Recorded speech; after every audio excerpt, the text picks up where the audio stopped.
Hey everybody. I made it on here. Okay. It was crazy. I've done Facebook Lives before and I went to do it and it sent me to a new place and I'm like, oh no. I'm hoping I can see people. Okay, I can see people joining in now. Okay. Today we're going to do an oil painting together. And this is my first time doing a demo like this. Hey, Mom. Glad you joined. This is my first time doing a class like this or a demo or anything for oil painting. I've done plenty of tutorials on furniture painting and sewing and all kinds of stuff. But this is new for me, but this is a class for beginners, and I know this is new for a lot of you. So we're just gonna do it together. This is for fun. This is about community and creativity. This isn't about perfection. For those of you who are doing this for the first time, just expect expect it to be a learning process. And I still have a bit of a cough, so I'm sorry if I cough a bit through this. Um, but hello from Lexington, Kentucky. I was born in Kentucky, actually. I know I don't sound like it, but I was. And Washington. Hi, Michael. Good to see you. Hello from Fredericksburg, Texas, home of Magnolia Pearl. I think they're from Fredericksburg. I've heard that's a charming town. And my mom is not painting. She's just watching me. Okay, so let's get started.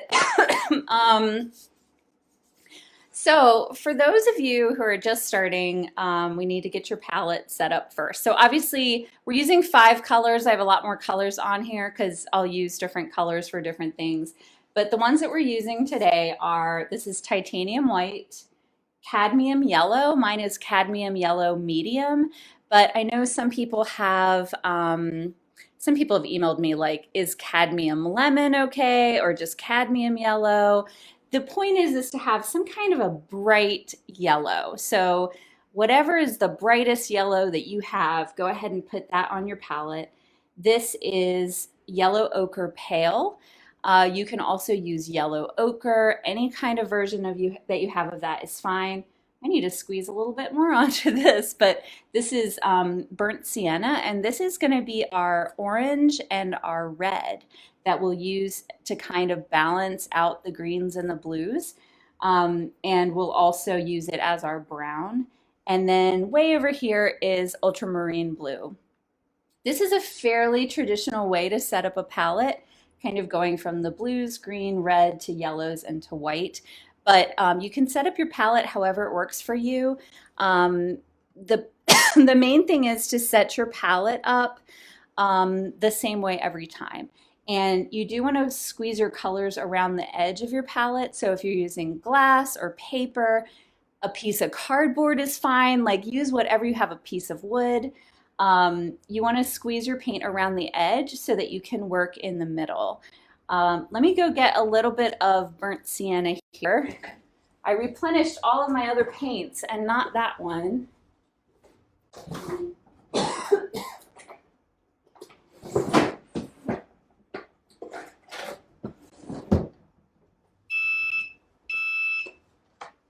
All right, so here it is. And a lot of the paints I'm using are Winsor and Newton artist grade oil colors. I am using oil.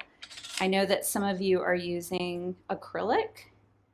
And so if you're using acrylic, one of the main differences when it comes to just working with it, applying the paint, is how quickly it dries. So if you're using acrylic, your paint isn't going to be as workable as long as oil. Um, so that's going to be a main difference, and I'll try to let you know some steps that I would change if you're using acrylics. So I'm holding my palette on my lap here. We're using 2 different brushes. The key is to have one brush that's a scruffy brush and one brush that's a nice straight brush. And I'm seeing a lot of hellos from places. So we've got Minnesota, California, Toronto, Chicago, North Carolina. I'll try to look at these and get some questions answered when I see them. So we're going to just use 2 brushes. And you can obviously use more brushes. This is just for the point of keeping things simple.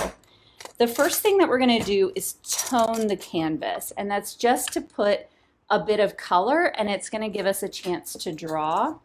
So if you have turpentine, Gamsol, mineral spirit, some kind of thinner for your paint, you want to open that now. We're only going to open this at the very beginning, and then we're going to put the lid on it so you don't have fumes in your work area. The other thing, let me show you what we're painting in case you missed it. So we're going to do this painting.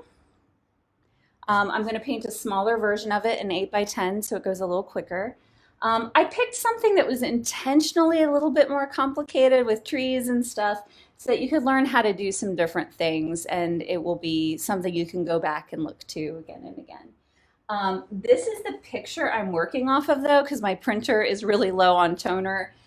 If you haven't printed up the picture, it's on my blog on the post about painting together, and you might want to print it up even if it's a really poorly printed picture. It can at least give you a sense of like the scale, composition, that sort of thing. And both of these were painted just using these 5 colors. So there's so much you can do with them without having to spend a ton of money on all this paint. And I think I'm going to keep this guy here as a bit more of a color reference because obviously you can see the color is a lot better here. Okay, so to tone the canvas, this is an 8x10. It's just a cotton canvas panel. They're really inexpensive. You can buy them in packs of 5 usually at craft stores. It's just wrapped around cardboard.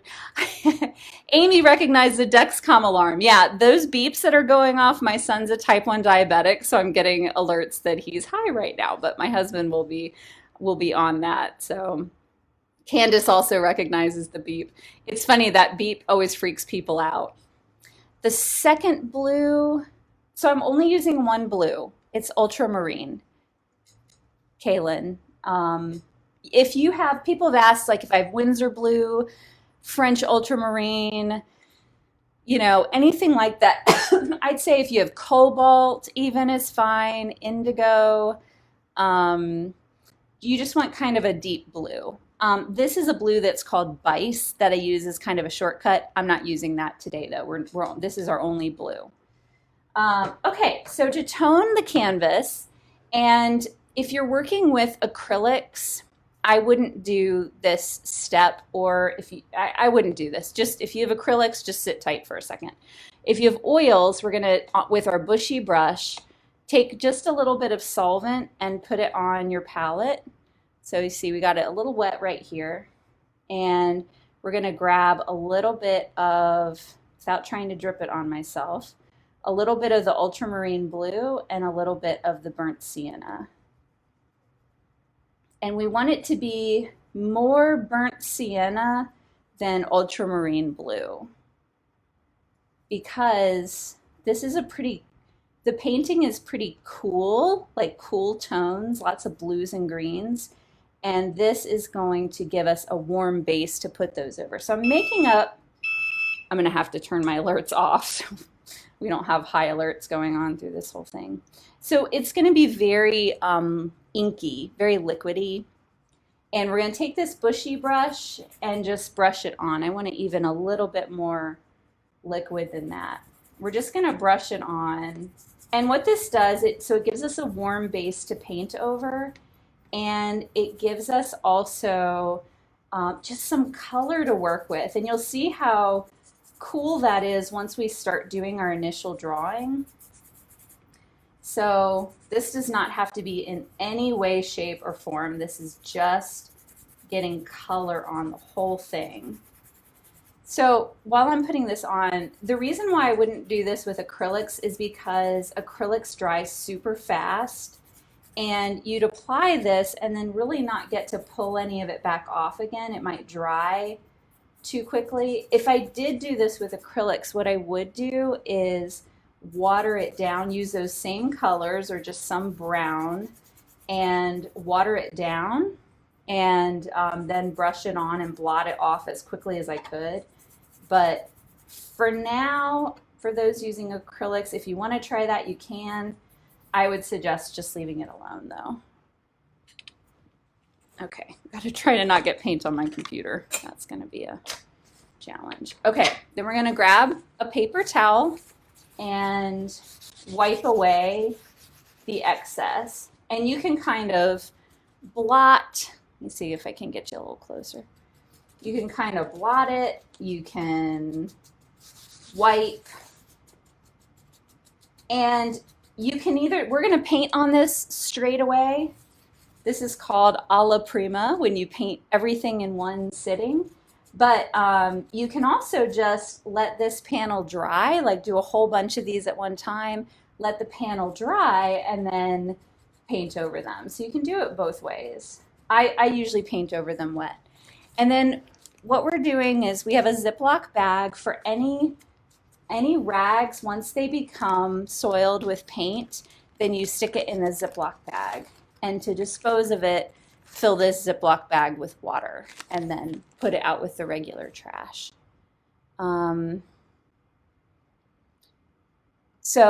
Tracy, I think I answered your question about toning with acrylics. Yes, Kaylin, you needed the colors again. The colors are ultramarine blue, burnt sienna, yellow ochre pale, cadmium yellow medium, and titanium white. Those are the 5 colors that we're going to use. And hey, Karen from Lidditz, Pennsylvania. That's my old stomping grounds. Pretty close to it. I moved from Gettysburg. And Joan, will you be able to watch this later, as I want to go back and rehear and re-see it? Yes.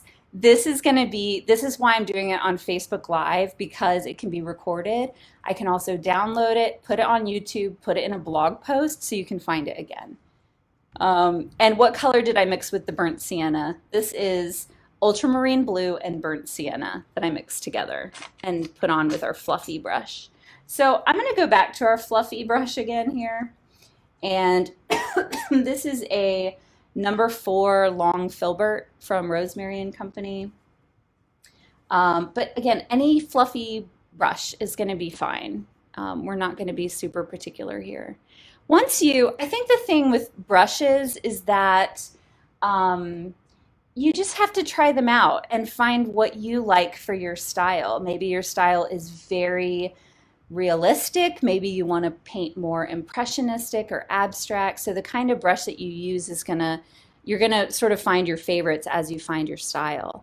And how do you get your paint off your clothes? So I use Murphy's Oil soap to wash my brushes, and then I'll use the Miss Mustard Seeds brush soap for kind of conditioning my brushes, and I use it to get oil paint off of my clothes. It works really well. It gets Sharpie off too. The Miss Mustard Seeds brush soap. And yeah, there's still talk about a fridge auction. No, Luke, this is not the Friday fridge auction. You're in the wrong place. This is a painting class. So you might want to back out. Yes, and you can, Sue, you can paint oils in one sitting. You definitely can. You don't have to wait for them to dry.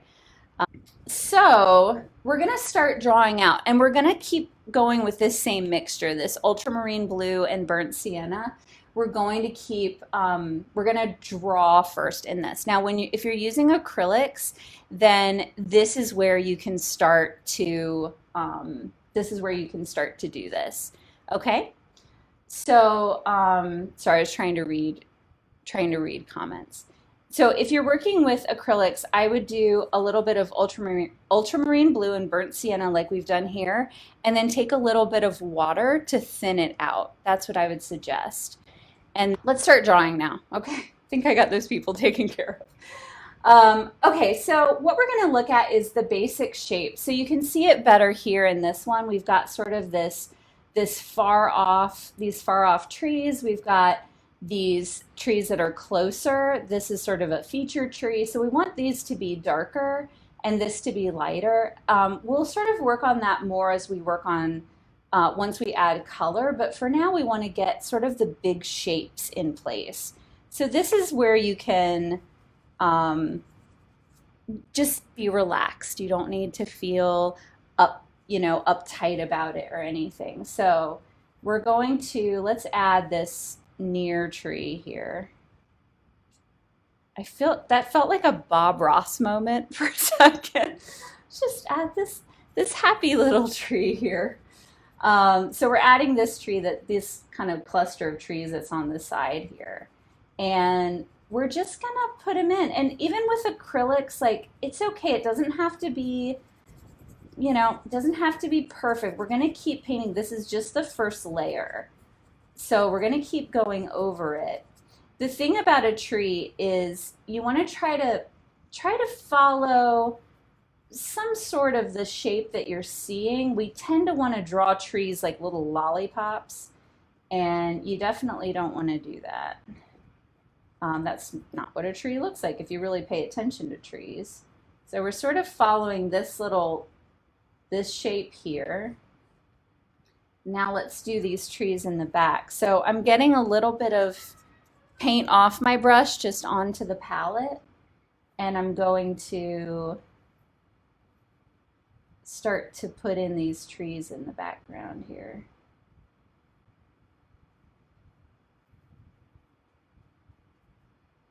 And because we're going to go in front of them, we can, like this tree, we don't have to try to cut around that tree, if that makes sense.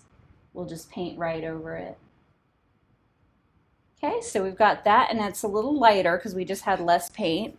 I'm going back to my palette here and gonna put in these trees. And we can refine these shapes too as we go. Like we don't have to have it all figured out. This is just like a no pressure way to get this painting going. I think this is where, and I know that when I first started painting and there'd be like a blank canvas was just so scary. Those are my alerts I need to turn off. Okay, so let's get this all just blocked in. Again, we're not paying attention to detail at this point. This is just getting some paint down. But you can start to see even like it starts to come together already. Okay. Then let's do this tree here.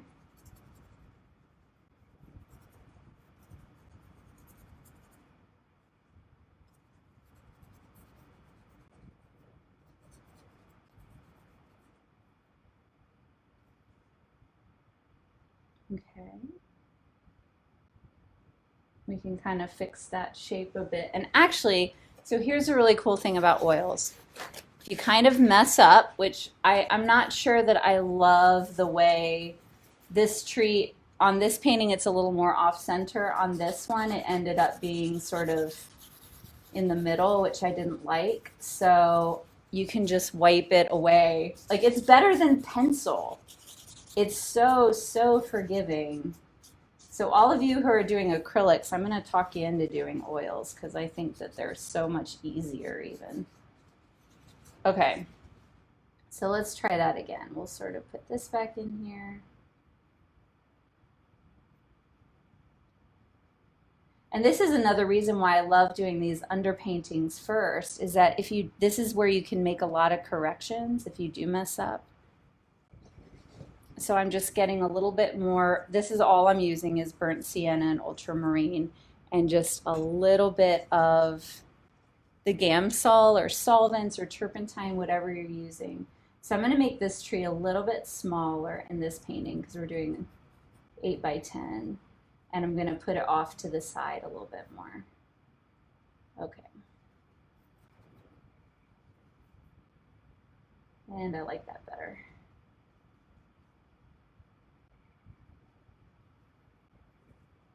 Okay. And then, and we'll sort of refine the shape of this tree a bit more as we get into things. Right now it's just getting this down.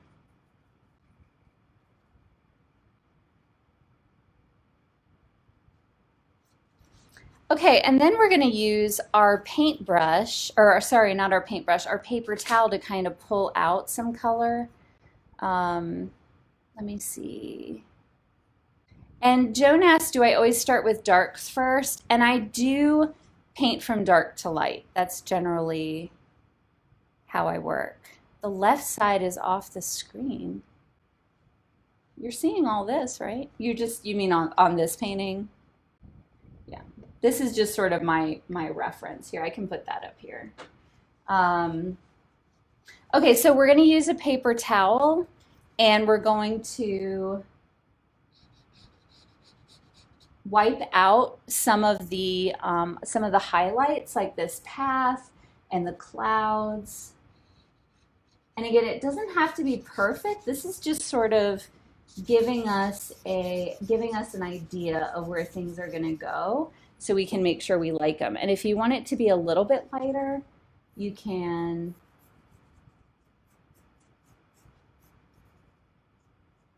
go ahead and put it in your Gamsol or your mineral spirits. I always think this part is fun. This is called an underpainting. And I think these are so fun because you really start to see a painting take shape. And you really can, like, if there's something you don't like about it, you can make adjustments as you go, or you can completely wipe it down. So let's get some cloud shapes in here.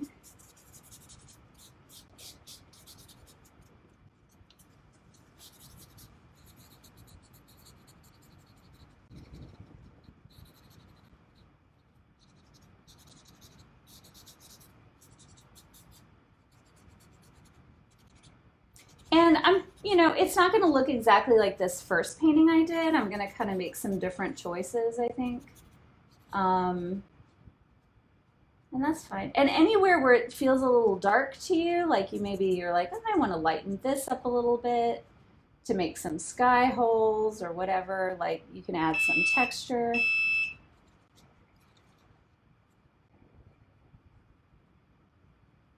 Paper towels are a great tool.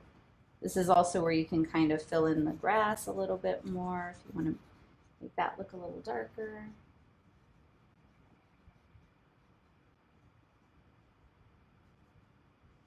Okay, so I feel pretty happy with this. And I do want back here to be a little bit lighter though.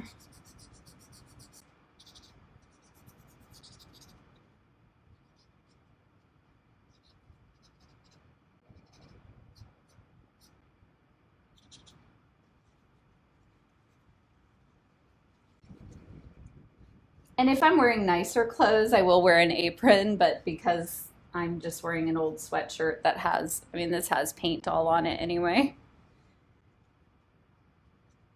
Okay. Yeah, and Joan, I like these too, like when they're just sort of sepia toned, and some people just like that's their specialty. They do these sepia toned paintings, and they're just beautiful. They really are. Um, okay, what thinner am I using? I'm using Gamsol, and if you're using acrylic, are you saying how do you lighten the color if you're using acrylic? I would just add a little bit more water to it to make it lighter and softer. When I used to do murals, I used acrylics all the time, and um, I would always mix a lot of water with like a burnt umber or something like that, and then would do the whole drawing before I started to add color. So you can definitely use the same technique. And thank you, Kathy, for reporting them. I appreciate that. Um, So, Judy, if you're not getting your background to look as light as mine, then it means that you have too much paint and not enough thinner. So it's just you're too heavy-handed. So just wipe it with a paper towel. And Lisa, yes, you'll be able to watch that later. Okay. And Mary Beth, you'll be able to watch this later too. Okay. So Denise said yes, just adding water with the acrylics. I do the underpainting and use water exactly as I did. Okay, so Denise is someone who does acrylic painting. As I said, I did that with murals, but I didn't do any like canvas painting. So, and oil paint product recommendations. I have a whole post on that, Lori. So I'll let you read the post so I don't like go over everything so we can get on with the painting. But I like Winsor and Newton paints, and I like Gamsol or Gamblin paints. They're just less expensive, and the pigments are still great. Joan asked about ventilation for the room. So usually it's sleeting outside today, so I don't have my door open, but I have a door to my studio that goes outside that I can open up. I have lots of windows that I can open up, and I run a Dyson air purifier in here. So that's going right now. But what I do is I really only, like at this point, I am done with solvents. So I use a container like this, I put the lid back on, and that really prevents your space from being fumy. These paints, the paints that I'm using, because they're really high quality paints, they don't contain any solvents. They are just oil and pigment. And so for that reason, they're not really fumy. Some of the paints are considered toxic, like the cadmiums and stuff. But like I said, I go ahead and I keep an air purifier running in here. Angela asked about, oh, you said you can't get over how strong the Gamsol is. Yeah, the smell doesn't bother me, but for some people it does. My canvas wasn't sealed. It looks bad over here. Learning point number one. It wasn't sealed. Do you mean you didn't have plastic on it, so it's dirty maybe? Like there's oil residue on it or something? Okay. Can we see a close-up of the underpainting? Yes. Okay. Here you go. So see, it's relatively messy. It's not particularly neat. We'll kind of neaten some things up as we go and fix some things. If you're using acrylic and your road is not light, don't worry about it. Okay? Don't we'll paint over it. So I would say don't worry about that too much. And yes, Lisa, I do prefer oils, and it's because I can like erase things when I mess up. It's really forgiving. And you'll see as we start to blend things, it's also really easy to blend. Um, Wendy asked if I used walnut oil to clean the brushes. I haven't. I use Murphy's Oil soap. I use baby oil to clean my hands, but you can use oil to clean oil paint, interestingly enough. Someone asked, what do I do with the leftover paint on my palette?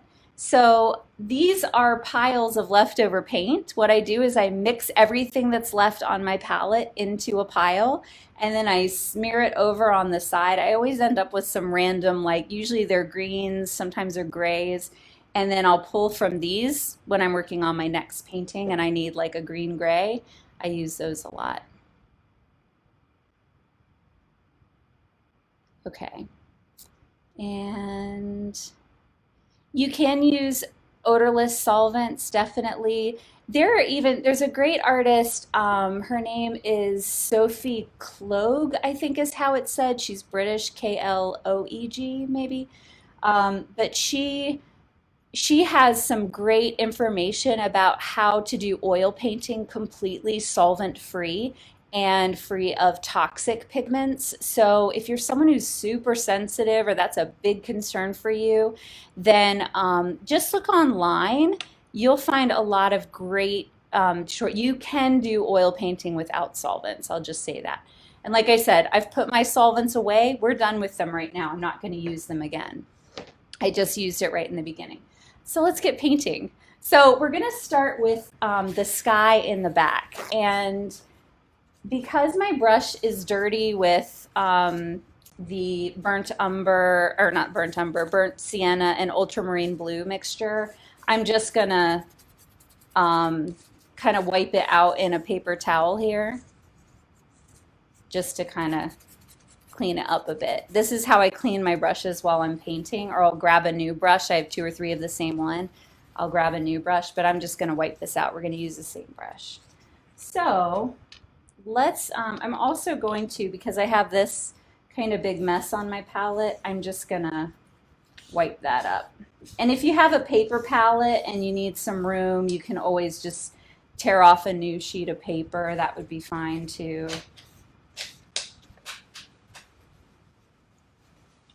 All right, got it relatively clean. I always keep my Ziploc bag handy and just put these in right away. Okay, so to mix a sky, we're gonna grab ultramarine blue, and don't be too stingy with your paint. And I do grab it with my brush. If you're like, you want to keep your piles super pristine, then you can use a palette knife, but I just use my brush. So I'm grabbing ultramarine blue. You can see I'm grabbing like a nice pile. Grab some burnt sienna. And I'd say it's about a maybe 3-to-1 ratio or 2-to-1 ratio of ultramarine blue to burnt sienna, and we can tweak that once we mix it.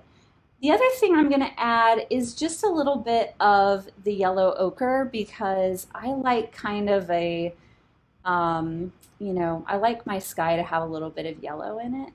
We don't want to mix a green yet though. We want this to be a blue. But the reason why we're mixing the burnt sienna in is because it makes it, it grays out the blue, because blue and orange are opposite colors on the color wheel. So it kind of tones down the blue. We don't want a super bright blue sky. And then I will use a palette knife for this just so I don't mess up my whites, but I'm gonna grab a bunch of white and we're gonna get that all mixed in. It's sometimes with these dark colors, it's hard to see what the color actually is until you get the white mixed in. And then you can start to see like, ooh, we've got a nice sky color here. Everybody with me?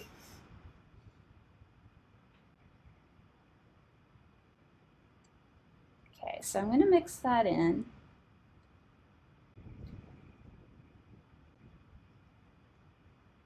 And the reason why you want plenty of paint is because we are mixing sort of this custom color, especially if you're new to mixing colors. It's nice to have a nice big pile of it. So don't be stingy with your paint. I'm going to add a little bit more yellow to it.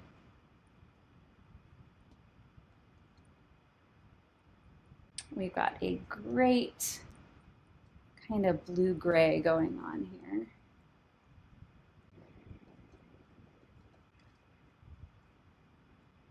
Let's add this white in.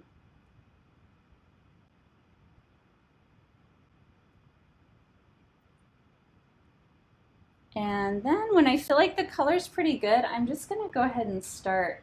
So once you put it on, that can give you a sense of like, that looks, to me, this looks maybe a touch too gray. So I'm gonna add just a little bit more blue to it. And I feel like it might be a little bit dark, so I'm gonna add some more white to it as well.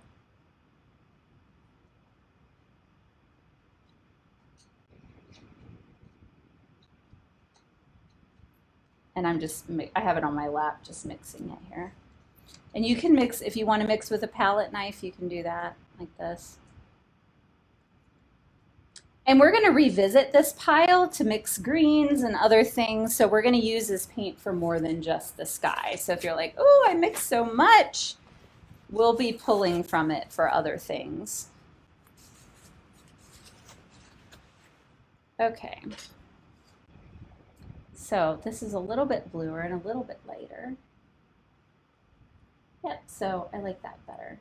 Okay, so I'm going to start to fill in the sky here, and I sort of left a cloud in the middle, so I'm going to leave that there. We're just going to paint where we want the sky to be. And this is the fluffy brush that I'm using, and I'm working in just sort of little strokes. This is where so much of art is personal preference and how you like to hold the brush, how you like to do things. So you might want your sky brighter than mine, you might want it bluer than mine. It's all up to you. You might want to do bigger, broader strokes than I do. That's what's going to make your painting look like yours. I'm taking a look at questions here. Um, the acrylic looks completely less advanced than yours. um, what's the purpose of the Ziploc? So I'm putting all of my dirty paper towels in there and then I fill it with water and throw it away. Supplies are still trickling in. I know a lot of people weren't able to get their supplies. Okay. I'm using for the sky, I'm using ultramarine blue, burnt sienna, a little bit of yellow ochre, and white. Right, somebody said a happy little accident. um, okay. All right, so we're going to keep applying the sky here. Now what happens if you look at the sky and notice it, it gets lighter as like it's darker when you're looking up, and as you get closer to the horizon, it gets lighter and it gets a little bit more yellow. So I'm mixing in a little bit more white here as we get a little bit lower to the horizon. And this is why I love oils, is I can just mix these in. If you have acrylics that are dry, it's going to be a little bit tricky. It's just kind of a different style of painting. And there are acrylic artists who do, I mean, just amazing, beautiful work. So it's not that one is better than the other, it's really just a preference thing. But I know a lot of you are using acrylics if you have kids, if you have kids working with you, or if you just, maybe that's what you had on hand, or you don't want to use oils. But I'm kind of mixing this lighter blue in, and the lighter blue is also going to make a nice transition to the clouds. So I'm sort of making some little cloud shapes here. Again, it feels very Bob Ross. Just a happy little cloud.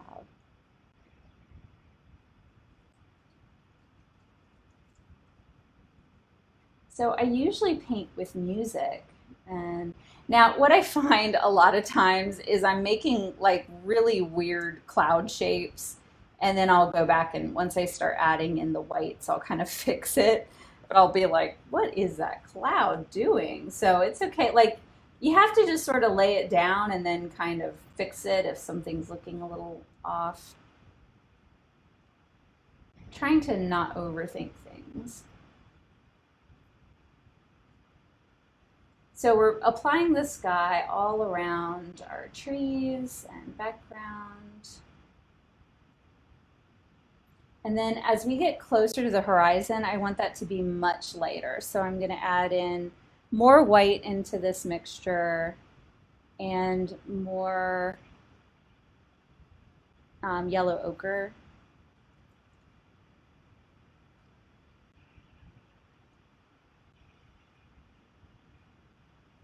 So it almost looks white, but once we get other things going, it's gonna take on a bit of a different look. Well, it's a little bit more blue in there.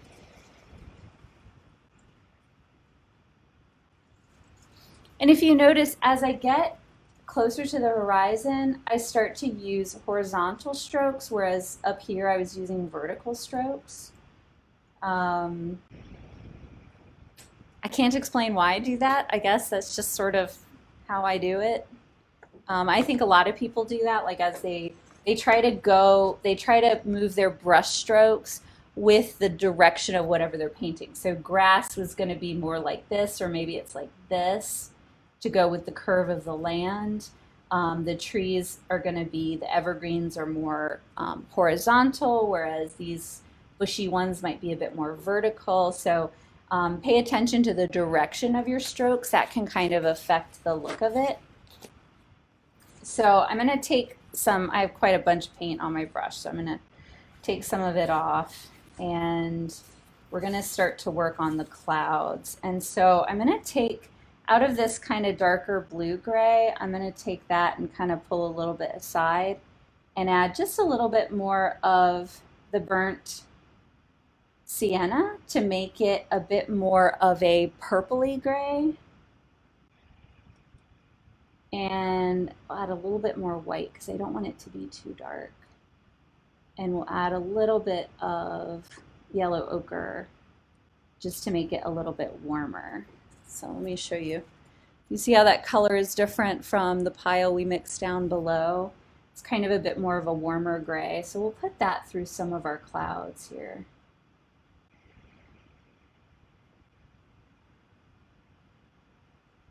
And so with the cloud, I'm starting with the darkest color, and I'm putting it on the right side of the painting. We're going to have our light coming in from the left. And just a little bit. I don't want like too much gray in the clouds because it's not like a rainy day. I'm going to kind of mix some more of this sky blue in that we had mixed up earlier. Just kind of get some different variations going.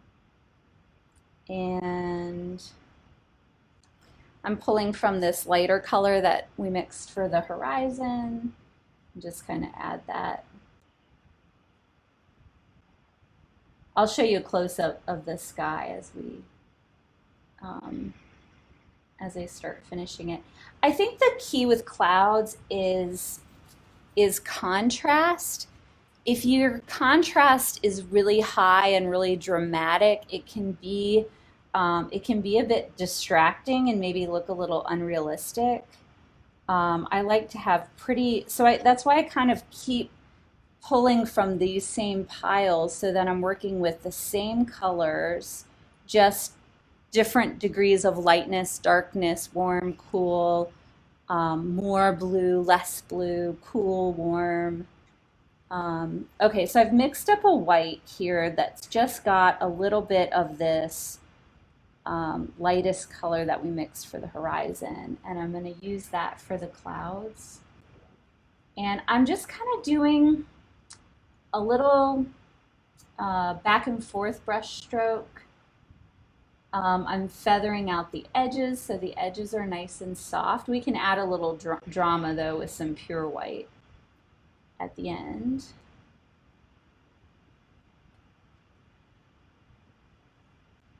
Man, it is a nasty day here outside. I'm in Minnesota and it is dark. I'm adding kind of a couple little like wisps of clouds.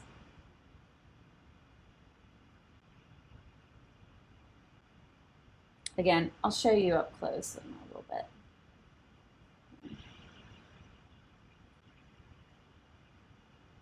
I'm getting a little bit more white.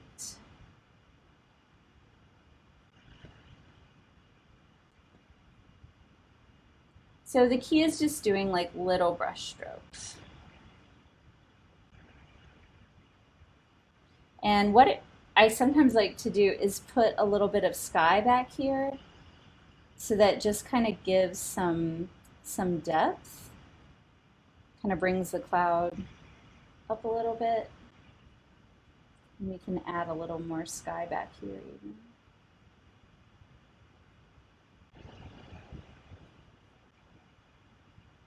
And then let's add the rest of this white in.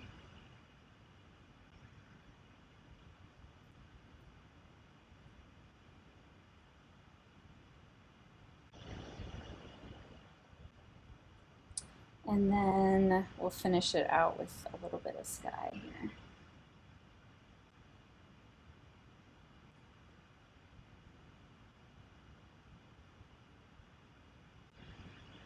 And then I also like to take the sky color and just, dabble it in here and there, like where some sky might be peeking behind some clouds.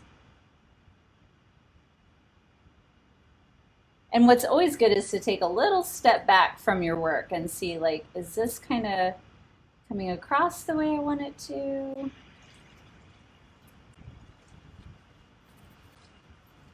So my clouds are just super, super soft. Let me show you a little close up though, a little bit closer.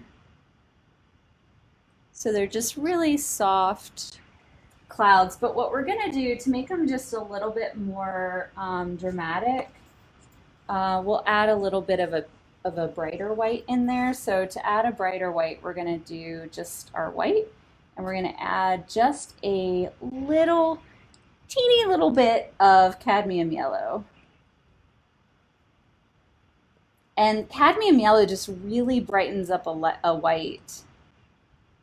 And then we can add that just to the right side of the clouds to make them look a little bit more like they're kind of sun-kissed.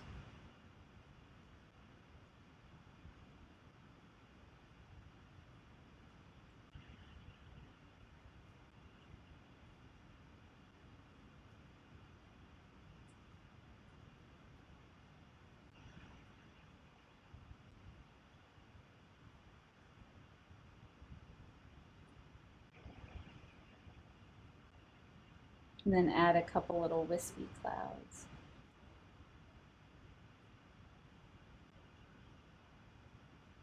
Can hear my boys outside.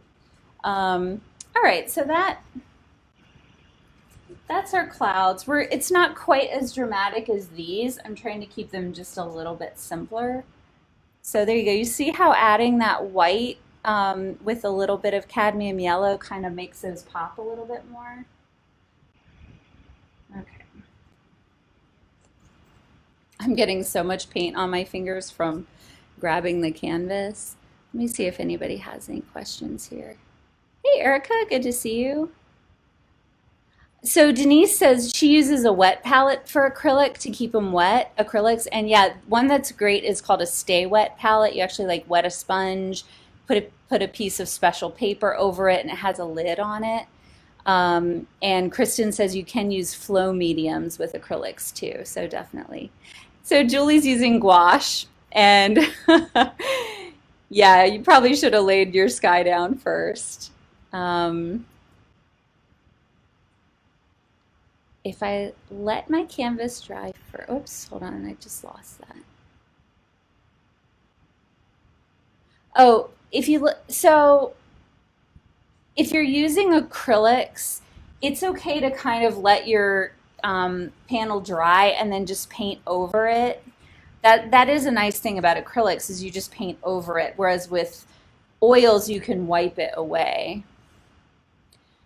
Joan, there are thicker parts. I allow my whites to be thicker and the darker colors are a little bit thinner.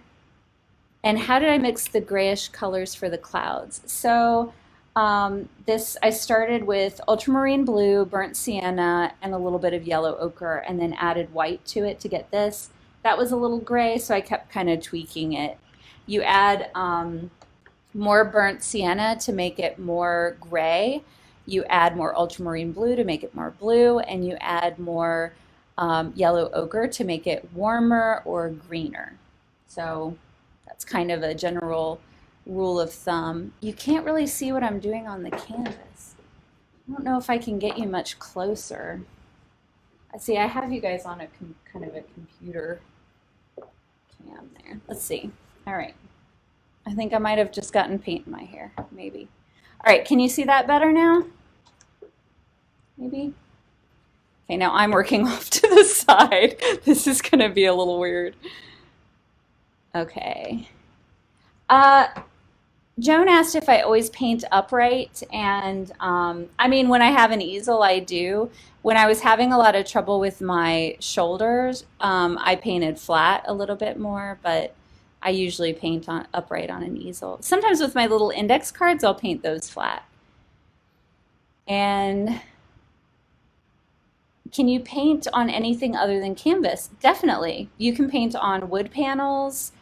If you gesso them, you can paint on, there's oil paper, you can paint on linen, or you can gesso just about anything and paint it. So I did index cards. All right. And then it's so tiny. Yeah, I'm sorry. Hopefully you can So someone said it's about lighting. It is, it's just a darker day. I was hoping for a sunny day, but I had no control over the weather. So, all right. So what we're gonna do is we're gonna go back in to the burnt sienna and come over to this dark pile here. And I'm gonna mix up a bit more, and it's almost like a black. This is gonna kind of be our black. And we're gonna start kind of filling in some of these shapes. So again, I'm just filling in, just getting kind of our dark colors down. And you can tweak these so they're a little bit more blue, a little bit more green. Sorry, a little bit more blue, a little bit more brown. By adding more or less burnt sienna, more or less. Now, I don't like that I made those the same height. So let me make, I either need to make one taller or shorter. So I'm going to make this guy a little taller. And I think we'll try to keep these shapes a little bit simple here. So we're going to lay down these dark colors here. And what making these darker does is it sort of brings them forward to the forefront, which we want them to look closer. And you'll see just by, you should have noticed just even by me blocking in that dark color, like how much it makes this just go way back. Like it looks like it's so far away.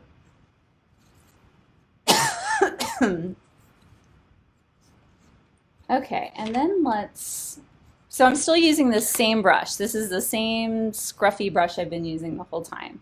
And then let's do these lighter trees back here. So I'm gonna take this kind of, we got a little blue going here that we had on the sky, and I'm gonna take a pile of that over by itself and add in more yellow ochre. We want to make this a bit more green. And maybe even a little bit more. And then I want to make it a little lighter, so I'm going to pull some more of that light cloud color in. And let's try that out and see what that does. So yeah, that's a really super pale green for those distant trees. And one key too, because this is way far off, we don't want this to be a nice crisp line. We want it to be really blur, kind of a blurred line. And then, because these are a little bit closer, we're going to add maybe a little bit more yellow and pull a little bit more of the darker blue over and let the color get a little bit more saturated. There we go.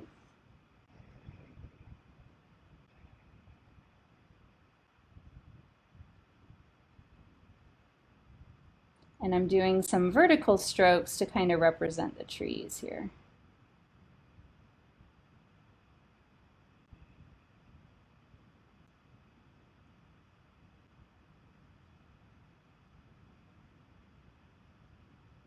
And again, I don't want these to be like perfectly straight lines. I want them to be just a little messy. And then because the underside of the trees might be a little bit more in shadow, I want to bring a little bit of a darker color in. So just so there's a little more dimension there.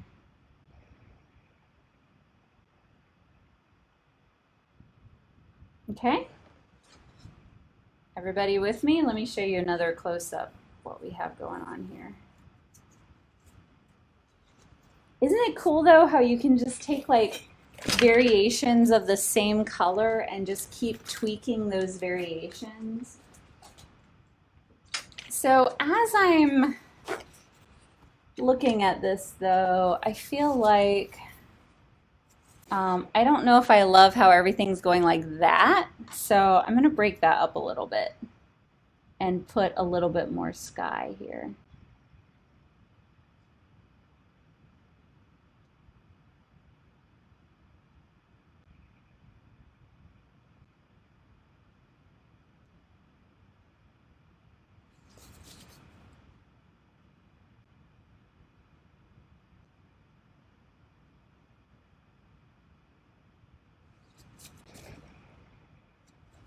Okay, I think I like that a little bit better.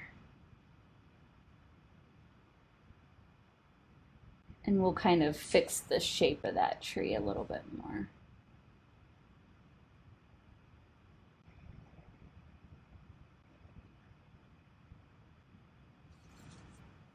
So this is why I love oils. You can just tweak so much. Okay, let me show you a close up there, what we got going on.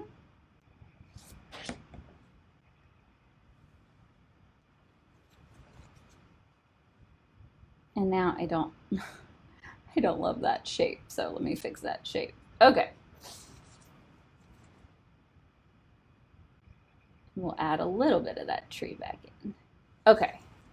So let's do the distant grass now.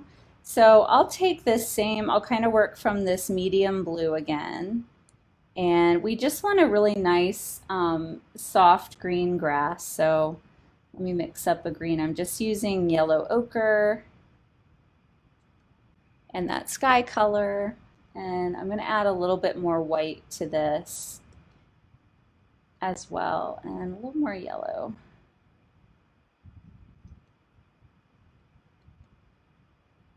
And I'm going to bring in a touch of this cadmium yellow just to add a little bit more brightness. This color is looking a little muddy. Right there. Let's see how that looks. Sometimes it's like you mix a color on the palette and you're like, oh, this looks great. This color is going to be perfect. And then you put it on and it's like, oh no, no, no, no, no, no. What happened there? Just looks like mud, or it's really bright, or it's really dark. Just something about it does not work. But the key is that we want for this, like in simplest terms, we want the grass part to be lighter than the trees, because the sun hits the grass more than it hits those trees. Okay, and then we're just getting this kind of distant grass. And it's okay if we kind of infringe on our tree here, because we'll just paint over it.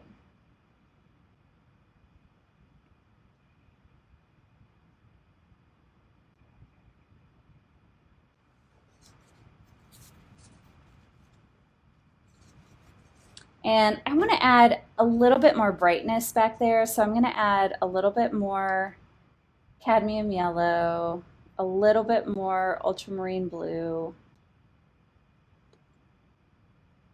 and then a little bit more white. Kind of keep tweaking this color till I get something that's a little bit of a brighter green. So almost like the sun's kind of hitting back on there.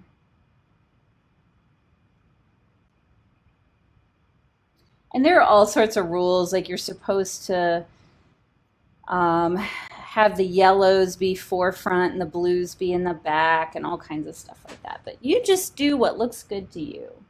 It's a learning process and it's about what you like. So we've just got this lighter, brighter green that we'll kind of put back there.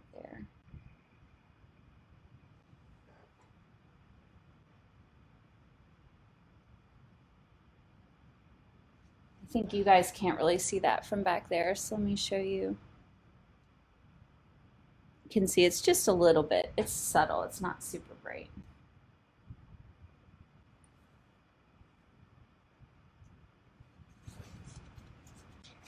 Okay, let me see what people are saying.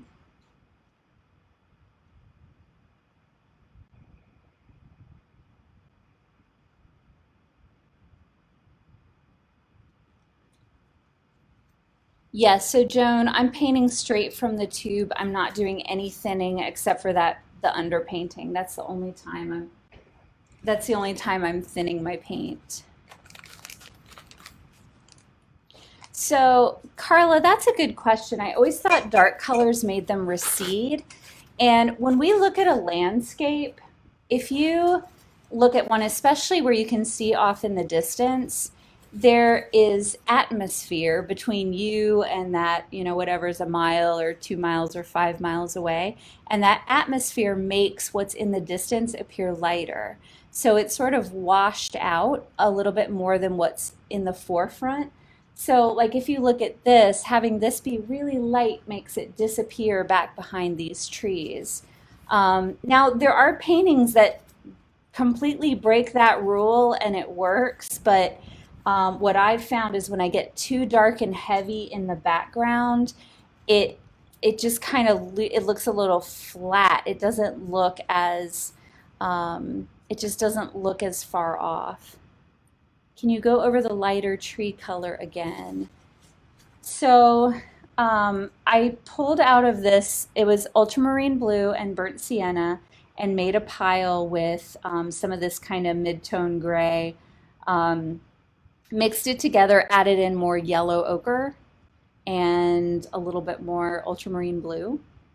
So it's all of these are mixed with the same colors. I'm just adding a little more of this, a little more of that, and getting all these variations.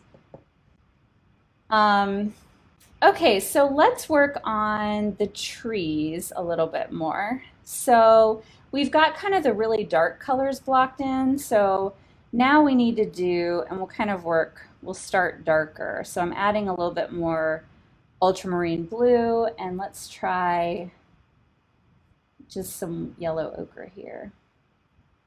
I'll show you what I do with my piles of paint after I make a big mess of them like this. Okay, and I grabbed way too much yellow ochre. So remember how I said we're going to use these sky colors and pull from them? That's exactly what I'm doing. I'm pulling from stuff I already mixed to kind of make, and because I'm only using a few colors, I can get away with mixing them together like this without making complete mud. So if you mix too many colors together, you're going to get mud. And this is also a reason why you want to work with high quality colors because it if you mix colors that have a lot of fillers in, then you're going to end up with really muddy colors. Okay, so that's a nice, I'm mixing up kind of an olivey blue-green color, and we're going to start kind of working in these trees a little bit more. And I'm just kind of, again, doing a little, little if it was making a noise, that's the noise it would make.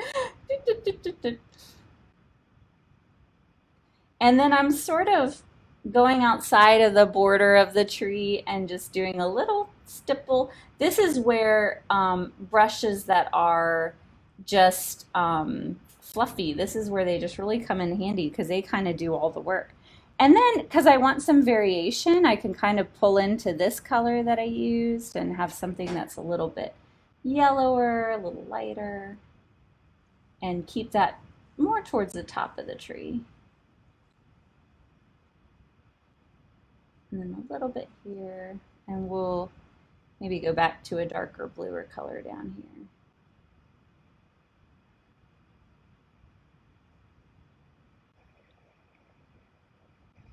Okay, and then I'm going to come in with this darker color again and kind of blend it all together. Add some darker shadows in here.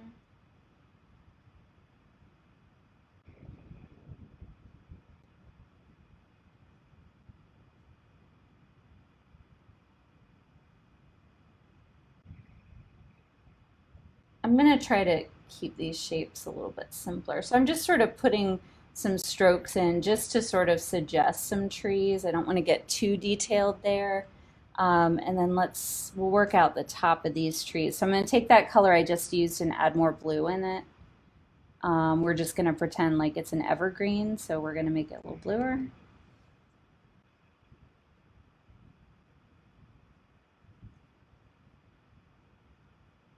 And we're doing some strokes that are a bit more vertical. And if you're using oils, you might kind of get some of your sky color pulled in, and that's okay.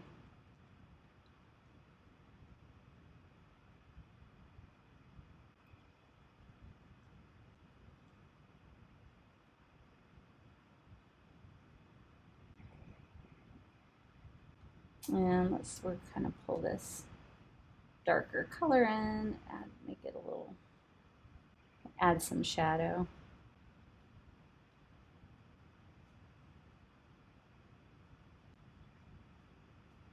Okay, and again, see, I always do this. I make things like the same height.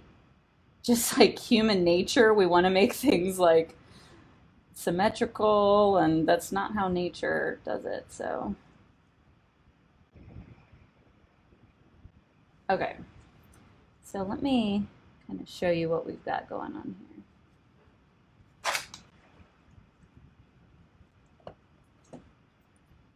Okay, that's what we've got going on. So we've got kind of these evergreens happening, and we're just there. These are not the star of the show. So we're just making these very, just very suggestive. We don't have to get, my issue is I always get like just way too feeling, I don't know, just feeling like I need to have every detail in it. And I find my work looks a lot more interesting when I'm not doing that. So I'm adding a little bit more highlight in here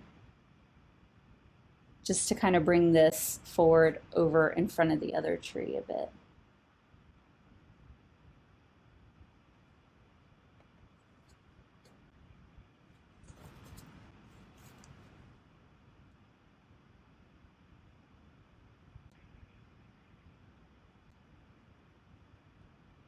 And then just kind of soften that up. Guys, and if yours does not look anything like mine, totally okay. Totally okay. Just have fun. Don't worry about it. I wish I had my first painting to show you. My mom has it. Okay. So, Joan, you asked, is the brown paint drying? And I mean, a little bit, but no, not really. Not with oil. Okay, so my burnt sienna is nothing like yours. Looks nearly black, and mine is red brown. Oh, so is it Lindell?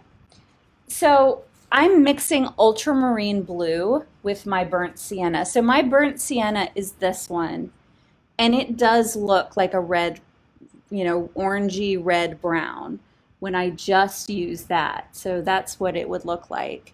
When I'm adding ultramarine blue to it, that's what makes it a black. Does that make sense? You got to put that ultramarine blue in. Okay, and while we have that, we want a little black. We'll use that for the underside of this tree here. Hold on. I felt like I was positioned a little better a minute ago. Oh, it's not sitting upright. This is tricky business, guys. I'm like, okay, there we go. Now I'm upright again. Okay.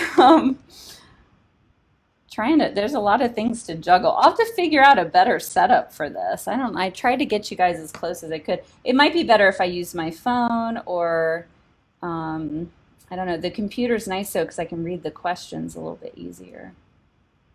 I can film these with my DSLR camera a little bit better, but then I don't have you guys here to be able to, so we can be together because we're all apart and we can just be together for a little while. All right, so I've added this, it's just ultramarine blue and burnt sienna. I'm gonna sound like a broken record. And I've um, I filled out our little little tree here, just on the bottom and the left side because this, and maybe a little bit like right here, because we have our light coming from this way, our sunshine. So we're going to make this a little bit brighter and greener right there. But I think I'm going to leave that and we'll hop on over to our grass. I lost, oh, there's my bag. I'm not, I'm not in my normal position, so I don't have everything together. Is this making, let me get like thumbs up and stuff if this is making sense. If you're like, I feel totally lost, then this is the kind of thing like just watch it again. I think that'll help. And I want to encourage you too that the learning really comes in the doing. I can't tell you how helpful it was for me to just start painting, knowing it was going to be bad, knowing I didn't know what I was doing. Um, I learned so much through all my mistakes and my terrible paintings, and so I'm seeing lots of thumbs ups. So that's great. You guys are getting it. Okay, so let's work on the grass.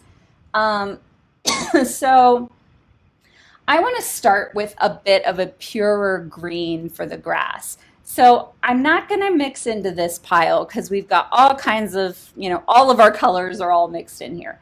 So I'm just going to start with some ultramarine blue, and I'll find a clean spot like here, and some cadmium yellow, and mix those together. And guys, those two colors together, it makes such an awesome green. So it's this great, there you go. You can see it's this wonderful green. It's a little bit bright though, so I'm going to add just a touch of burnt sienna. And again, burnt sienna is acting like our red and our orange. So red counters green and it mutes it a little bit more. I do want this color to be a little bit lighter though, as you can see on the palette, it just looks really dark. But I don't want it to be a lot brighter, so I'm going to add in some yellow ochre, which is a more muted yellow. So we've got kind of this olivey green, but it's very different from this olive green. We've got different greens going on, and we're going to get some even brighter greens going. So my mom's texting me. She's like, I'm watching you on my TV, and I can see pretty well. So okay, so since it's a little bit darker, like I did here, it's a little darker. I'm going to start with the darker green here. And I'm not going to overthink this. If you followed my painting journey, you know I'm going to add a little darker green in there too. I really struggled with foregrounds, and it's just because I was really overthinking them. I felt like they had to be super detailed when they didn't. I'm also going to add this darker green over here and then kind of smush it into this.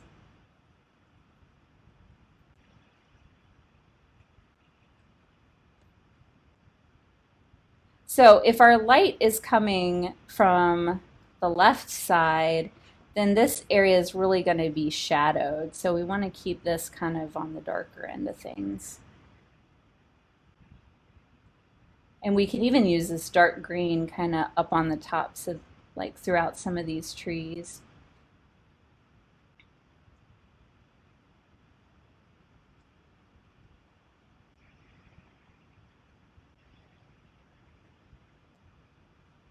Okay.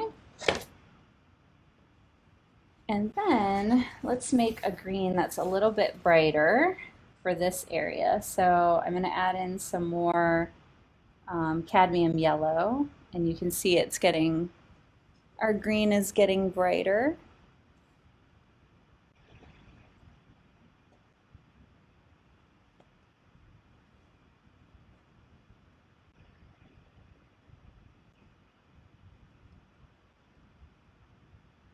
And I'm just kind of mixing these two greens together with vertical strokes.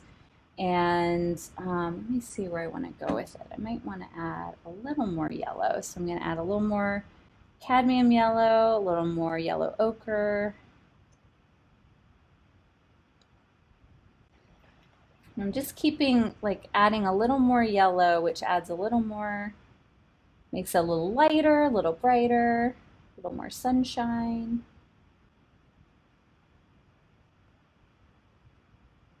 The other nice thing about working with a toned palette or toned canvas is you don't have to cover every little square inch. If some of it shows through, that's okay. And some artists, they have a lot showing through, a lot of the canvas showing through.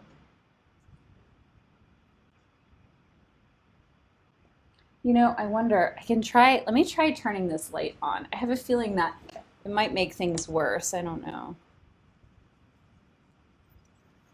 Yeah, it's not, does that help a little? Maybe it does help a little.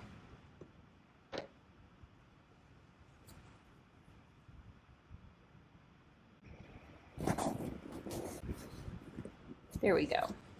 All right. I can see better with that on, actually. It was getting really dark. I try not to paint when it gets too dark. And so to lighten it up a little bit more, I'm adding a little bit of white. And you do need to be careful when you're adding whites to greens. It can start to really like wash them out. But we're getting a little bit further away, and so I want it to wash out a little. And then we're going to mix more into this sort of distant green grass that we used here, because this is getting a little further away and we want it to look further away.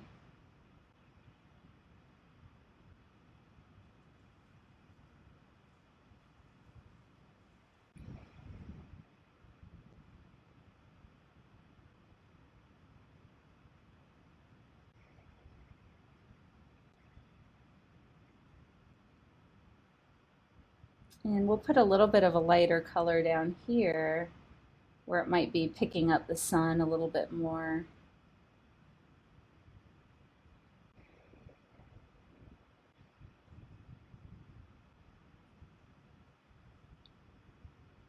Do you see? I hope you guys can see that, how that's giving kind of the illusion of distance there, and how this lighter color then kind of tucks behind these trees, making it look like it's far away. And then this is this darker color. I'm just gonna, that we used for the trees. I'm just kind of mixing in a little bit of like maybe long grasses, brush, whatever might be around the bottom of these.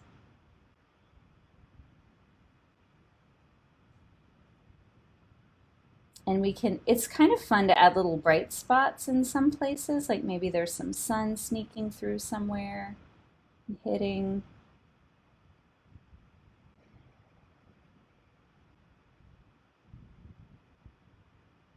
And one other thing we want to do, because we've got this tree that's going to cast a shadow. Do you see how that tree is looking really unnatural there right now? Like very unfinished, but it just something about it looks unnatural to us. And a part of that is it doesn't have any shadow. So we got to make a little shadow for our tree here.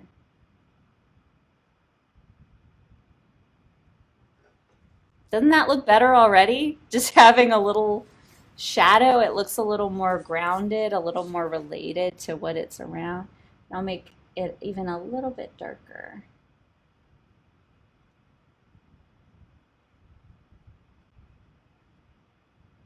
Okay.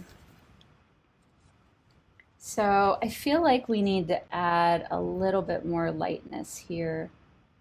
So this is the kind of really muddy olive green, and I'm going to add a little bit. Do you see how that gave it a little separation between the trees and the grass? Okay. Let's fix the shape of this tree here. We need this to look a little better. So this is the downside to oils. Do you see how I just like picked up some of the sky and then it's kind of, so what I can do is just wipe that away a little bit.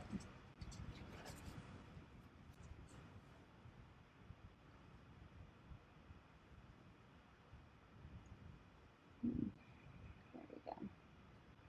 We gotta get this thing finished up, guys. We're at like an hour and a half almost. Hopefully you're enjoying it. That's what I hope. It's just kind of fun to hang out with other people. I hope you guys are doing a lot of this kind of thing. We definitely need to have togetherness while we're all in our homes. Okay. All right, so I'm just sort of adding a little bit of, whoops. So what happens if you have a color that it's just getting too light on you, you can kind of mix a new pile with darker colors. So that was getting a little too light for me. Okay, and I might normally like mess with these a little bit more. Let me just make sure they don't look terrible. Um, Maybe put a little lightness in there, like a little bit of sunshine's kind of coming through the trees. Let's just say.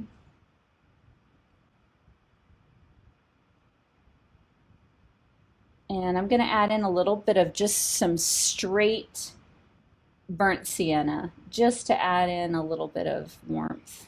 Let me show you kind of what that did. Well, I don't know if that really helps, if you can see that little bit in there.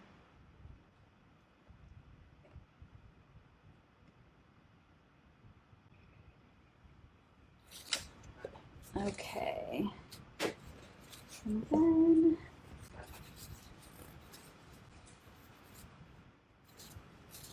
it's actually kind of helpful to me. I can see my painting in reverse in the camera, and it kind of helps me see like, ooh, that looks weird. That is kind of a trick to use a camera to help you see like what's looking good, what's not. I'm just adding a little bit more shadow here.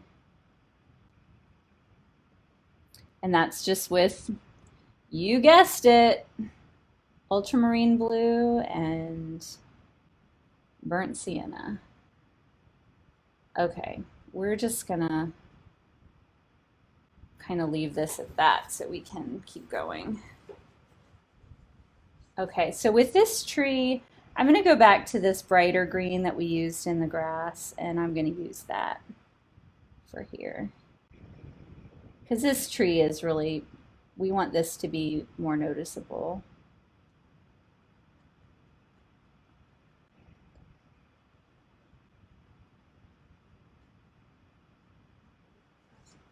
Okay, and I'm going to keep it a little bit simpler. This one up here, it's a bit more, I've got a lot more like individual leaves and stuff kind of drawn in. We're just going to keep this one really simple. And I'm going to grab a little bit more of this lighter green here.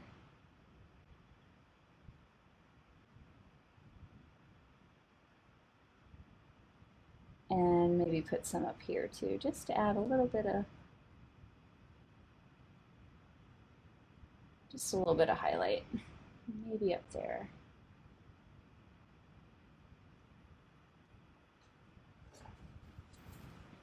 Okay, and then I think I'm going to add a little bit of this lighter grass green back here along this road, kind of popping out from where the trees aren't shadowing it anymore. Does that make sense? And then let's do the road. So for the road, I'm going to use this same color that I was using for the sky. I'm going to start though with a darker blue kind of for the shadows that are coming off the tree. So we're going to do ultramarine blue and burnt sienna added to that to make kind of a good shadow color. If you want to make colors darker, add more ultramarine blue, and that'll make them darker. And I think we'll let the shadows be pretty blue. Let's see.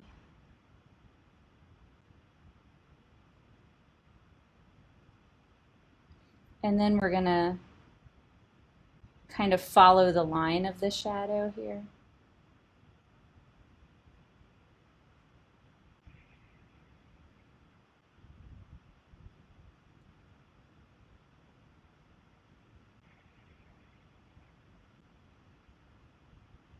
Shadows are really fun because they just add so much dimension.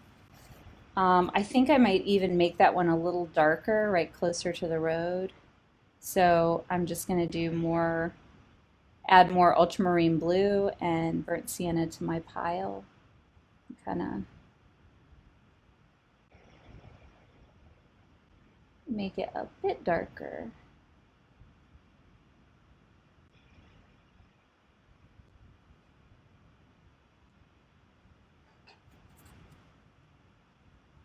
Okay, and then we're going to make the rest of the road lighter. So we're going to use this kind of lighter blue, and we'll add a little bit more burnt sienna to it to make it a little bit grayer, because we don't want it to be quite as blue as the sky. Oh, and that's too dark. It's not light enough. So I'm adding more white, and I'll add just a little bit of yellow ochre too to warm it up. And we're going to pretend, so this is actually kind of a dirt road in real life. So we'll kind of, I don't want to draw it like brown though. We don't want it to be like a brown dirt road.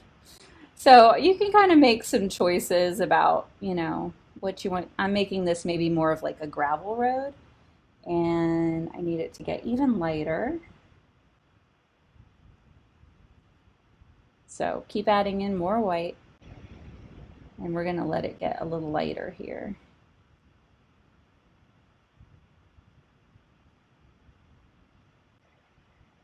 And I know I've ended up using this, the fluffy brush the whole time, but we're going to switch to the stiffer brush here in a minute because we're going to need it to keep that road a little bit straighter. So I'm adding a little bit more white. The further away I get, I'm adding more white to it because I want, you know, we're going to pretend maybe this is in the sun and it's a little bit more reflective. And we kind of got that whole thing going on where the light is sort of passing back here. It's passing across this tree and it's going to be reflecting off of this road. So I'm going to switch to this brush. It's a synthetic brush, so it's got a better shape to it, so I can make kind of straighter lines.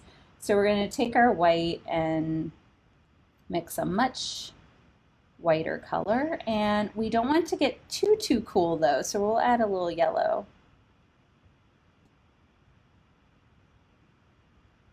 And a little more white.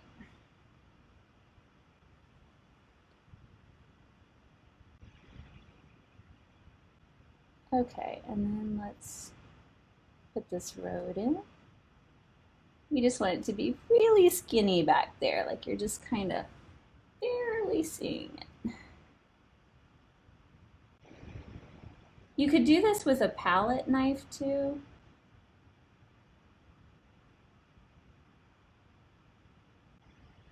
There we go.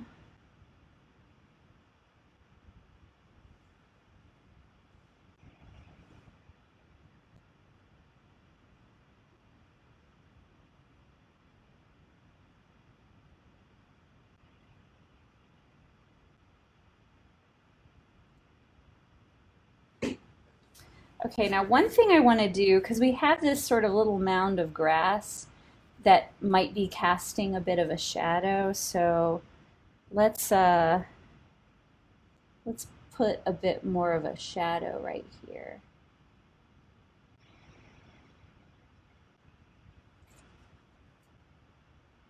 And then kind of blend that out a little bit.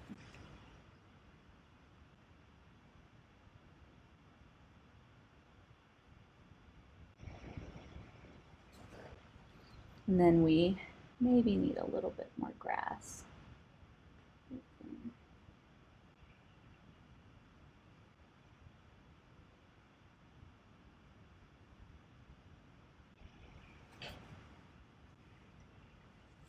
Okay, and I'm going to come in with my fluffy brush and kind of soften where this shadow is hitting a little bit more.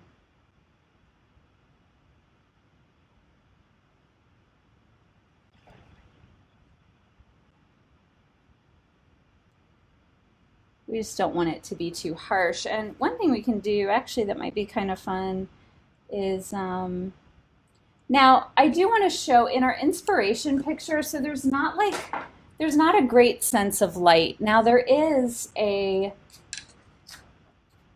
you can see how the light is kind of reflecting off of the road and off of this field here. So that's kind of what I'm picking up on. And then I'm just making it, making it a little prettier, showing it just how I see it, what it looks like, you know, in my eyes. Um, so for you, you can do it really however you want to.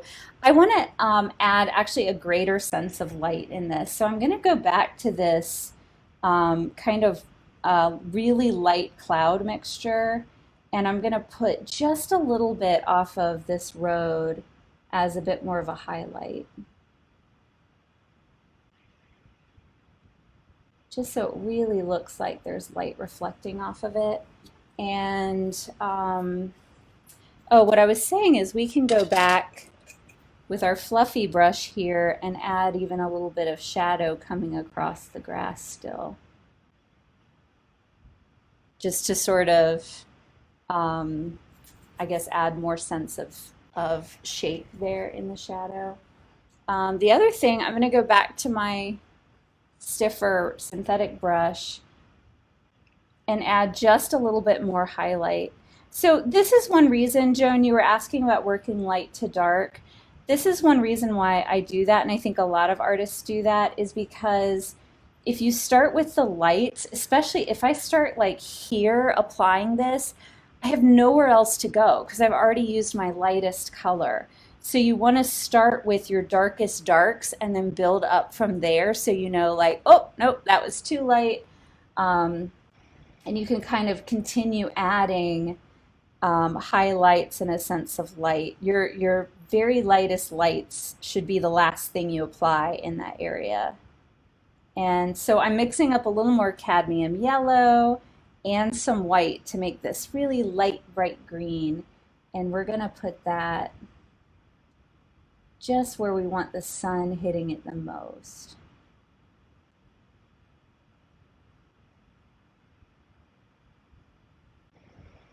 And I think this field should be brighter. So I'm going to add my two yellows, cadmium yellow, ultramarine blue, a little bit more, I'm sorry, cadmium yellow, yellow ochre medium, and some white. And I'm going to make this back field even a little brighter.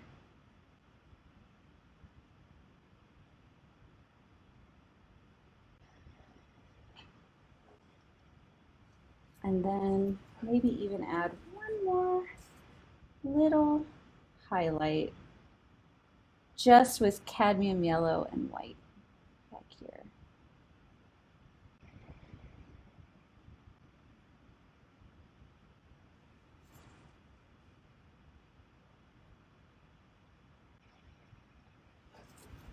And then we can add a little bit of this super bright green up top too on this tree. And then just a few, I'm almost done here, just a few little finishing points. So I'm going to take, you can take the back of your brush handle, or if you have a palette knife or a toothpick or something, and kind of, now this is what you can do with oils, you can't with acrylics, but kind of scratch in some branches and things in these little areas. Add in some little textures and things. I'll show you what that looks like in a second. It's really just little scratches, and it just kind of adds in some, just some sticks and things. Just makes it interesting, gives it a little bit more texture. And you can even kind of scratch a few in here.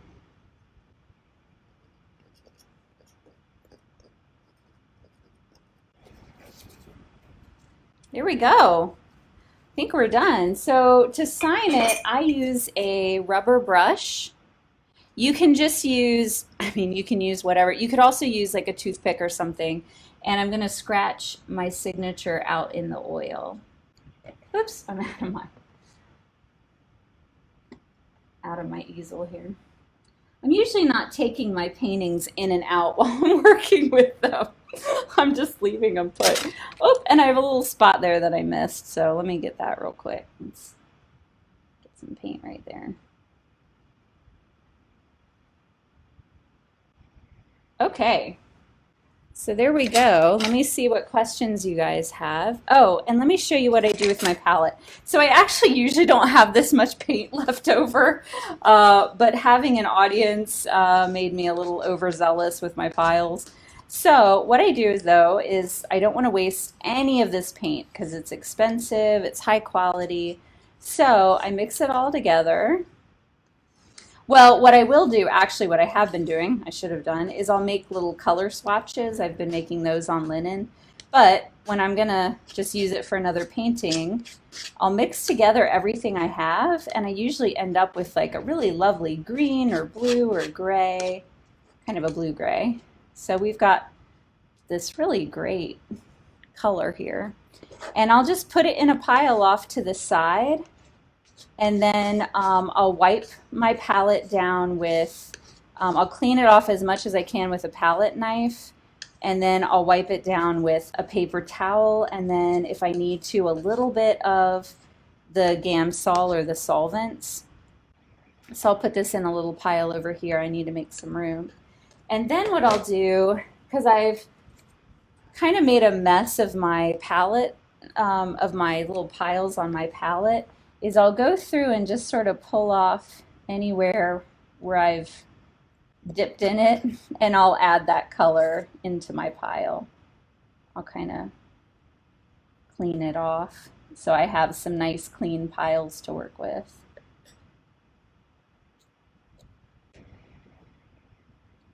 like I said, I usually don't have quite this much leftover paint, but um, it's a little, I'm kind of overthinking things, I think, a little bit working in front of an audience, and I'm trying to think of too many things at one time too.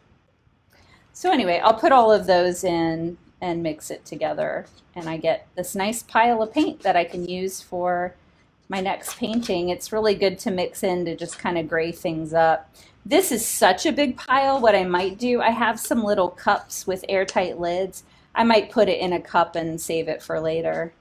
If I was going to paint again like tomorrow, then I can use it then. And that's it. So let me take a look at questions. You love the word smoosh. Yeah. Um, oh, my mom says, I wonder if next time if you used a larger canvas. Yeah, the thing is, I was trying to keep it smaller so it didn't, I mean, this took me an hour and a half with talking. I was afraid with a bigger canvas, it just might take me too long. Um, Denise, it gave you a much needed distraction, and I'm glad for that. It gave me something to like prepare for. I know it gave a lot of you something to be excited about. Um, Art major 40 years ago, learned more about oils in the last hour. Thank you. That's awesome. That makes me feel good. I was super, super nervous about this. I like had butterflies and everything. So, um, okay. Okay, what brand or size is the fluffy brush? So I'm using, this is called a Rosemary. So I get them from Rosemary and Company. They are shipping. It's a UK company. There are US distributors though. You guys wiped out the one in Minneapolis. They emailed me. They're like, so is anybody else buying our brushes? Should we order more? This is the Rosemary and Company size 4 long filbert. That's the fluffy one. And then the flat is the ivory flat. It's a size 1. The issue with brush sizes is they are not uniform. I wish they were. So like the size 4 in this is exactly the same as the size 4 in that, and it's just not. Um, Let me see. Hold on. Shauna said, well, after painting all kinds of stuff for 10 years, I feel the full weight of my novice landscape abilities. Guys, let me tell you though, like, I study. You see all these books behind me? Like, I've read them. And I I really, really work on learning, and I've painted a lot too, and I'm still learning new stuff. So if you're like, gosh, I just don't, I don't know, if you feel over your head, like it's just okay. Just paint, just have fun, just enjoy it. Um, So I've have paint all over my hands too. If you look, somebody said they have paint all over their hands. I have paint on my Band-Aid even. And that's okay. I don't mind that. I tried wearing gloves when I paint. And some people, like, if you're super sensitive, then just wear gloves. That's fine. I don't, but I use baby oil and I clean my hands really good right afterwards. And then I use a good soap. Won't the oil paint on the canvas dry out? Um, On the canvas, do you mean, or when I leave it on my palette? If if you mean on the palette, I can leave paint on a palette sometimes for um, like 1 to 2 weeks, sometimes more depending on the color. So as long as I'm painting regularly, I can keep using the paint. And then if it does dry out, it's usually just a dry skin on top, and I can pick that off with a palette knife and keep using it. Um, I just keep my palette at room temperature, just in the closet, so my cats don't get to it. On the canvas, this is going to be wet for several days, maybe up to a week. It's still going to be wet. So if I want to come back and tweak it tomorrow, I can come back and kind of still blend some things and stuff. So the acrylic paints don't allow for making the light from a dark background. So much of a different process. Yeah, and I mean, I think with this is definitely an oil painting demo and class because that's what I'm working with. Acrylics are they're just a different animal. You can do some of these same things. You can still start dark and add layers onto it, but it's just going to be different. It's just a different process. But what I would encourage you to do is look around for someone who's teaching specifically on acrylics. What I didn't want to do is for people to not join us because all they have are acrylics or gouache. We can still all paint together. I wish you guys could talk to me more than just in comments. Like, I wish I could see what you were working on and encourage you and give you suggestions. And that's a great thing about in-person workouts. It's snowing here, I just realized. Um, okay, let me see. Any other questions? Dawn says it's her first time using oils and she's in love. I love oils. I really do. I think they're so easy. And I love paint, like all kinds of paint. And I absolutely adore oil. What kind of container do you use to store the paint? So I get these little from a craft store. I get them at like Hobby Lobby. They almost look like film canisters, but they're clear, and you can buy a pack of them in all these different sizes. So I'll use those if I have a color I've mixed up. I'll use those to store them. You can get empty paint tubes and crimp them, and some people will make their own, like they'll save their grays or whatever and make their own paint tubes with it. So you can do that as well. But um, at one point I thought, okay, Monet. It's funny. Not quite. Would I do another one? Yes, I will do another one. I was thinking we could do oh, I meant to bring my color charts over here. I was thinking we could do one where we go through how to make a color chart, which that's so fun. Let me actually grab one. I grab a couple real quick.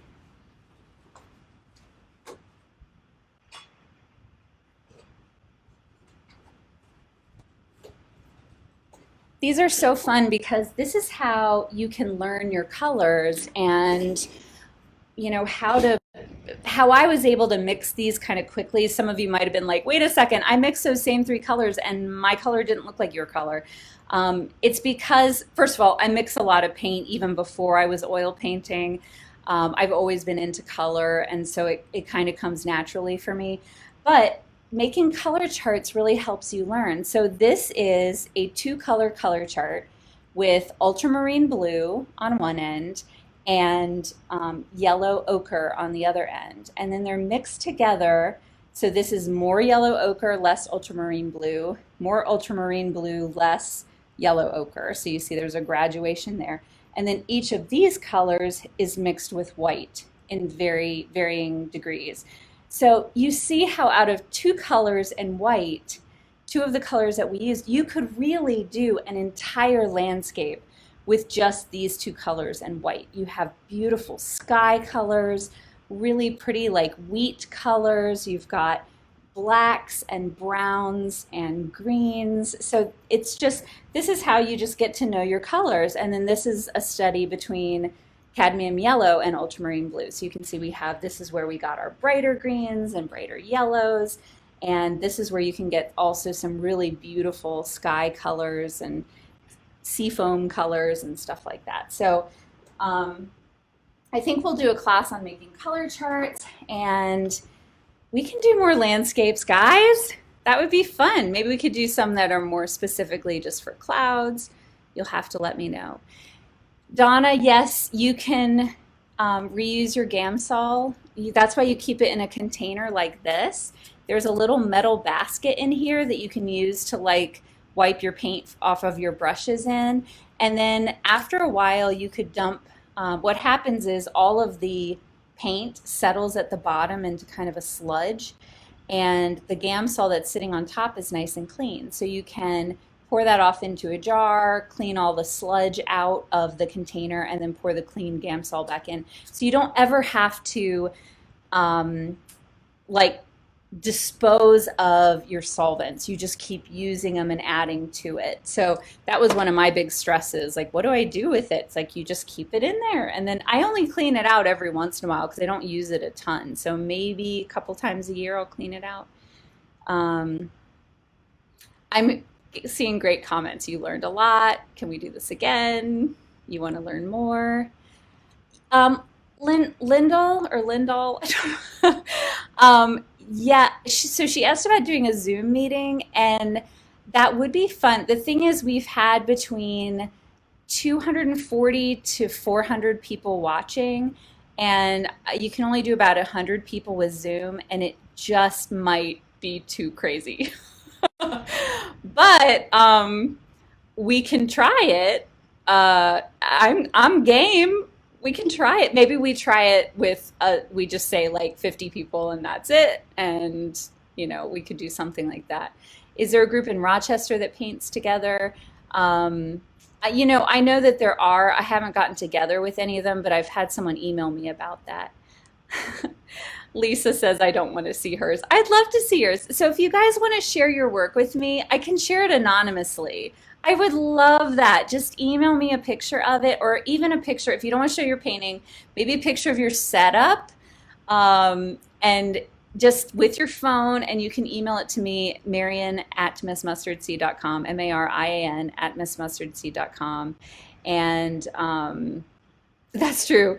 Lyndall said that way there's no fridge auctions. Yeah, that was crazy. They did all finally give up, but good grief. I didn't know people did that, like just for fun.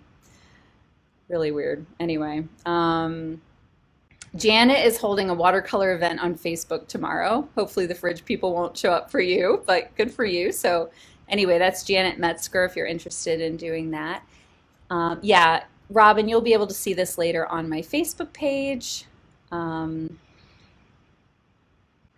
Carolyn said, I used to wonder if you were using your milk paint for subtle tones. Nope, it's all, this is all oils. I do use my milk paint for other things, but not specifically for this. What is funny though is so many of the colors that I mix are my milk paint colors. They do it, I just make the same colors over and over again. So Carrington, I did show kind of how I cleaned up my palette. So I'll just move this over to the side. Maybe I'll show you guys real quick. I'll just smush this with my other greens. Good grief. My pile is usually, like this is a representation of my leftover paint. I just made a lot today. So I get off as much as I can with the palette knife. This would be true if you have a glass palette, wood. If you have a paper palette, just move your piles over to a clean palette, and then you're good to go. Okay, so I'm getting off as much of the paint as I can. And then I'm just going to wipe off as much as I can with a paper towel. And then I'm going to clean this with a little bit of Gamsol. I'll dip the paper towel in a little bit of Gamsol, wipe that up. And then usually I'll put a little paper towel on linseed oil and oil it. So if you have a wood palette, you just oil it. And I leave all of those piles there. That's why it looks like that. And actually, that's a pretty common thing for painters to do. You just leave your piles of paint there. And then I'll just use it next time. And okay. Yeah, Lori, I love how forgiving oils are too. Judy asked for a seascape class. Someone surprised themselves, so I'm glad to hear that. My email address, Susan, is Marian, Marian, at missmustardseed.com. I would love it if you guys sent me pictures of what you've done or your workspace. That'd be really fun. If you want me to share your name or tag you, I can. If you don't want me to, it's anonymous, then that's okay. I'd love to see if your kids did paintings. Um, so anyway, we'll definitely do more, guys. Definitely. Thank you so much for joining me and giving me your time and spending a Friday afternoon with me. I had a great time. And yeah, I do. A couple of people have asked, do you sell your paintings? And I do. I sell them on Daily Paintworks. I do them auction style, so I don't have to set prices because that stresses me out. And so I'll be selling this one and the other sample that I did. And how long do your piles of paint stay usable? About 1 to 2 weeks. Joan, you have cow photos if I want to paint them. Yes, actually, I got a beautiful cow photo from one of my friends that I'm going to paint, but I would love them. Send me an email. Yeah. And then, how do you keep from overworking your paintings? I just try to put it down and leave it alone. It's like, put the paint down, walk away. If I've just learned if I zhuzh too much, it just starts looking messy. So I've learned like less is more when it comes to oils. And Hillary, I love that. She said my daughter is watching me try something new. And like even if oil painting's not your thing, even if you learn like this is just not your thing, that's just key, just trying something new. And I would encourage you guys to keep trying. Don't judge your painting ability on one painting. It's your first painting. Let's show yourself some grace. Keep it. And then after your 20th painting, compare it. And after your 100th painting, compare it. And you'll see how far you've come and how much you've learned. So we'll do some more of these, guys. And you can find where to buy my paintings on my blog, missmustardseed.com. I usually share it on Instagram and my Facebook page. I have like a set sale. I don't just have them regularly being sold, but I'm due for a sale. I need to do that now. So I will be doing that. And somebody asked about painting the sides. I will paint the sides. So if somebody just wants to lean the painting up, doesn't want to frame it, it'll look okay in that case as well. So, all right. Thanks, everybody. I'm going to go ahead and sign off. I know it's getting close to dinner time for some of you, so we have pizza movie night tonight. Have a great, great Friday night, a great weekend, and I will see you later.